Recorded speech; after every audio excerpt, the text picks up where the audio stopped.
তো আগের পার্টে তো আমি তোমাদেরকে বলেইছিলাম যে আমি বাড়ি এসেছি, আর বাড়ি এসে গিয়েছিলাম একটা অনুষ্ঠান বাড়িতে। সেটা হচ্ছে আমার বান্ধবীর মেয়ের অন্নপ্রাশন ছিল, তো সেখানে গিয়েছিলাম। তারপরে এখানে আমরা সকলে মিলে একটু ছবি তুলছিলাম। আর যার অন্নপ্রাশন ছিল মানে আমার বান্ধবীর মেয়ে, সে এত কান্নাকাটি করছিল যে তার সঙ্গে কোনো ছবি তোলাই হয়নি, তাই তোমার সাথে শেয়ার করতেও পারলাম না এটা। আর এই যে দেখছো তো ওর ফটোশ্যুট হচ্ছে, কিন্তু এত কান্নাকাটি করছে যে ছবি তুলতেই চাইছিল না। আর এই যে আমরা এখন খেতে বসে গিয়েছি, তো মেনু কার্ডে তোমরা ওর ছবিটা দেখে নাও, সামনে তো শেয়ার করতে পারলাম না, তাই জন্য এখান থেকে দেখে নাও তোমরা।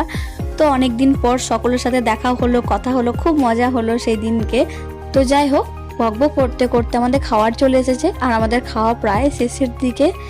আর এদিকে আমাকে দেখেছো, দুদিন আগে কি বিভৎস ঠান্ডা লেগেছিল, তারপরে আমি ওর আইসক্রিম কেড়ে খাচ্ছি। ব্যাস, তো তারপর আমরা ওইখান থেকে বেরিয়ে পড়ি বাড়ির দিকে যাওয়ার জন্য। আজকের মতো এইটুকুই, দেখাচ্ছে অন্য কোনো মিনি ব্লগে। টাটা।